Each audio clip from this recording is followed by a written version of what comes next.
ప్రేక్షకులకు నమస్కారం అండి. ఇప్పుడు నట్స్ విపరీతంగా తింటున్నారు.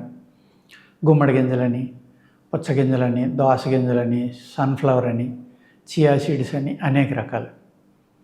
మనకి పూర్వకాలం వేసవికాలం వచ్చిందనుకోండి, కూల్ డ్రింక్స్ అని, ఐసులని బండి మీద పెట్టి అమ్మేవారు. ఏ తీర్థం వచ్చినా కూడా.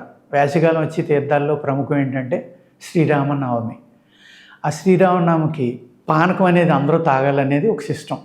ఆ పానకంలో మిరియాలు వేసి ఇచ్చేవారు అనమాట.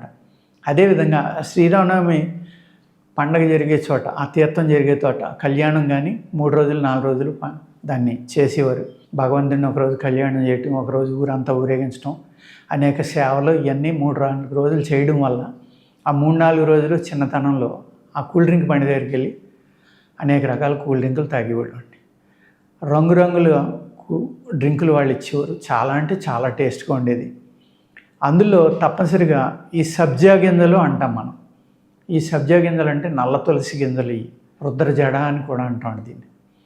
ఈ రుద్రజడ గింజలు ఏ అయితే ఉన్నాయో, ఇప్పుడు చియా సీడ్స్ అని బయట నుంచి వచ్చినవి వేసుకుంటున్నారు. నేను అనుకోవడం 2 దగ్గర పోలిక, 2 ఒక విధంగా పనిచేస్తాయని అనుకుంటున్నాను. ఇది చాలా చలవ చేస్తుందండి శరీరానికి. అలాగే పుచ్చగింజలు కూడా చలవ చేస్తాయి. గుమ్మడి గింజలు హయ్యెస్ట్ ప్రోటీన్ ఉంటుందండి గుమ్మడి గింజల్లో. అలాగే మన మూత్రావయవాలు కానీ ఇటువంటి ఇబ్బంది లేకుండా ఉండే ఆహారం గుమ్మడి గింజలు, పుచ్చగింజలు, దోస గింజలు అంటే తర్బూజా గింజలు అంటాం మనం. కర్బూజా అంటేనేమో ఎల్లోగా ఉండేది, తర్బూజా అంటే పుచ్చకాయ.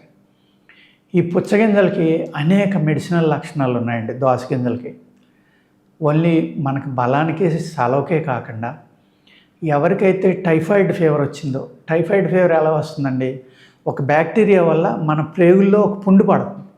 ఆ పుండు పెద్దదయ్యి కొద్ది ఏమవుతుందంటే అక్కడ చేరిన బ్యాక్టీరియా వల్ల మీ శరీరం దాన్ని రిపేర్ చేసుకోవడం కోసం ఫీవర్గా స్టార్ట్ అవుతుంది. ఆ ఫీవరు, టైఫాయిడ్ ఫీవర్ వచ్చిన వాళ్ళు ఏం చేయాలంటే ఎట్టి పరిస్థితుల్లో కారం తినకూడదు, ఉప్పు తగ్గించాలి, మసాలాలు కూడా తగ్గిస్తే మంచిది, పుల్లటి వస్తువులు తగ్గించాలి, తినకుండా ఉంటే మంచిది. ఈ దోస గింజలు కానీ లేకపోతే పుచ్చకాయ గింజలు కానీ తీసుకుని మీరు వాటిని చక్కగా వేపించుకుని లైట్గా చూర్ణం చేసుకోండి. లైట్గా దోరగా, ఎక్కువ వేపించద్దు, మాడిపోతాయి. లైట్గా వేడి చేసుకుని పౌడర్ చేసుకోండి. చూర్ణం చేసుకోవడానికి తొందరగా వస్తుంది. ఒక కమ్మని ఫ్లేవర్ అనేది అందులో తయారవుతుంది అనమాట. ఆ పౌడరు ఎంత ఉందో అంత పటిక బెల్లం చూర్ణం కలుపుకోవాలండి. పటిక బెల్లం అంటే కడి మిశ్రీ అంటాం, అంత గడ్డలుగా ఉంటుంది, తెల్లగా. అందులో బ్రౌన్ కలర్ కూడా దొరుకుతుంది. బ్రౌన్ కలర్ కాకుండా తెల్లదే కలుపుకోవాలి. అది చలవే, ఇది చలవే. ఇది రోజు మీరు ఉదయం సాయంత్రం 3 వేళకు వచ్చినంత కనుక చప్పలిస్తే ఈ టైఫాయిడ్ పుండు అనేది అతి తొందరగా మానిపోతుందండి. చాలా విచిత్రం అనమాట. ఒక్క 3 వేళ్ళకి వచ్చినంత వేసుకుంటే టైఫాయిడ్ పుండు మాడిపోవడం ఏంటని మనం అనుకోవచ్చు. నేను అనేక మంది పేషెంట్లకు ఇచ్చి చూశాను. అరే ఇది తినడానికి కూడా చాలా టేస్ట్గా ఉందండి అంటే, ఎక్కువ తినకండి, అది మందులేగా తినండి అని చెప్తూ ఉంటాను నేను. అలాగా ఈ ఏదైతే దోస గింజలు లేకపోతే ఈ పుచ్చగింజలు ఉన్నాయో, ఇది కనుక టైఫాయిడ్ వచ్చిన వాళ్ళు 1 నెల 2 నెలలు కంటిన్యూగా వాడుకోండి. ఎందుకంటే టైఫాయిడ్ అనేది తొందరగా తగ్గదు, తగ్గినా మళ్ళీ వస్తూ ఉంటుంది. అది పూర్తిగా ఎరాడికేట్ అయ్యిందనే వరకు కనుక మీరు ఇది వాడుకుంటే టేస్ట్ బాగుంటుంది, మీకు చాలా చక్కగా పనిచేస్తుంది అనమాట. ఇది ఎవరికైతే కాళ్ళు చేతులు మంటలు ఉంటాయో వాళ్ళకు కూడా ఇది తీసుకోవడం వల్ల ఆ మంటలు కూడా కొంత తగ్గుతాయండి. కాళ్ళు చేతులు మంటలు ఉన్న వాళ్ళు ఏం చేస్తారంటే దీన్ని కొంచెం ఎక్కువ మోతాదుతోటి వాటర్లో కలుపుకొని, అందులో ఈ సబ్జా గింజలు కూడా కలుపుకొని మీరు కనుక తాగితే మీ బాడీలో ఉన్న అతి ఉష్ణం వల్ల ఎవరికి చేతులు కాళ్ళు మంటలు ఉన్నాయో వాళ్ళకి తగ్గిపోతాయి. అలా కాకుండా B12, D3 తగ్గిపోవటం వల్ల కూడా మీకు కాళ్ళు చేతులు మంటలు వస్తాయి. ఎప్పుడైతే కాళ్ళు చేతులు ఎక్కువ మండుతున్నాయో మీరు D3, B12 అనేది టెస్ట్ చేయించుకోండి. ఆ B12 అనేది మీకు ఒక 400 పైన ఉంటే 500 దాకా మీకు కాళ్ళు చేతులు మంటలు తగ్గడానికి చాలా చక్కని అవకాశం ఉంది.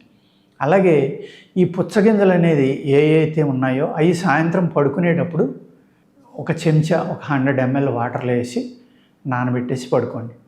ఉదయం లేవగానే అవన్నీ మీరు మిక్సీలో వేసి కుట్టేసి ఆ జ్యూస్ కొద్దిగా పటిక బెల్లం నీళ్ళు కలుపుకొని తాగితే, ఎవరికైతే కడుపులో మంట, బాధ, ఉడుకు ఉందో, కడుపులో ఉడుకు అంటారు చాలామందికి, విపరీతమైన బాధ ఉండి ఆ ఉడుకు వల్ల ఏమవుతుందంటే బ్రెయిన్కి కూడా ఇబ్బంది పడతాం.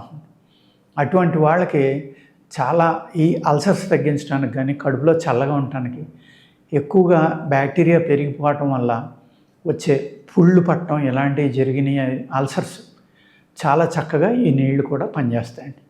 ఇలాగ మనం అయితే పుచ్చకాయ తినేసి మనం గింజలు పాడేస్తూ ఉంటాం. ఈ పుచ్చకాయలో మెడిసినల్ వాల్యూస్ ఎంత ఉన్నాయి అనే దానికన్నా ఆ గింజల్లో ఉన్న మెడిసినల్ వాల్యూస్ చాలా ఎక్కువ అనమాట.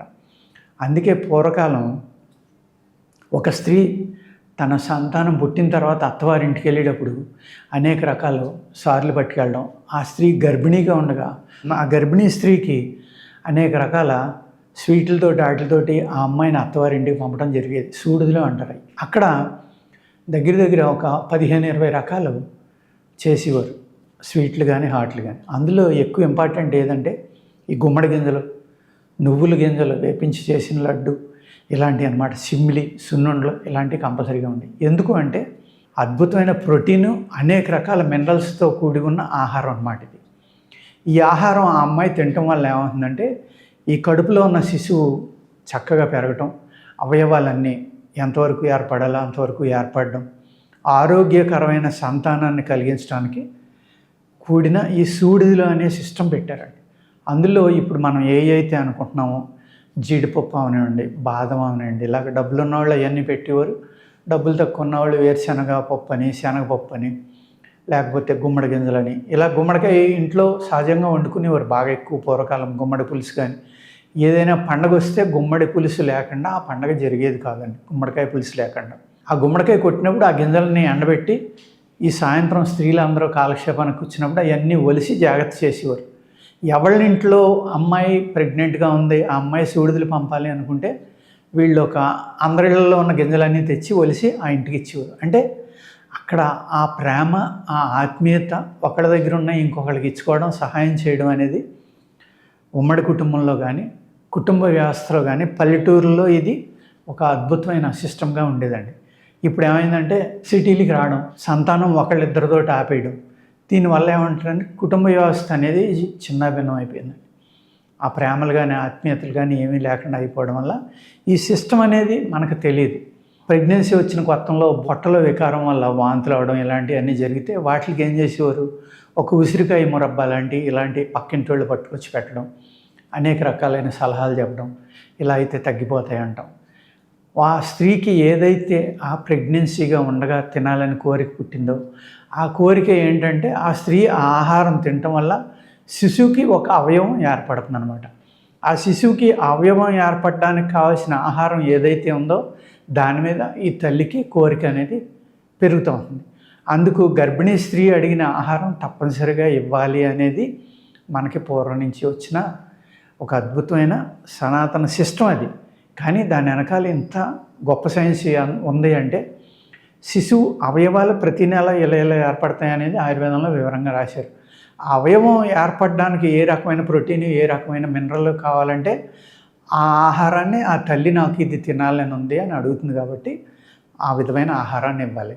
గుమ్మడి గింజలు కానీ, నువ్వులుండలు కానీ, వేరుశనగుండలు, శనగపప్పుండలు, అనేక రకాలు అటుకులుండలు, ఇలాగ ఎన్నో రకాల స్వీట్లు ఆ అమ్మాయితోటి పాటు పంపేవారు. ఎందుకంటే ఇందులో కొన్ని తిన్న అమ్మాయి ఆ శిశువుకి కావాల్సిన ప్రోటీన్ అందటం వల్ల శిశువు ఆరోగ్యంగా చక్కగా పెరుగుతాడు అనేది దీని వెనకాల ఉన్న సైన్స్ అండి.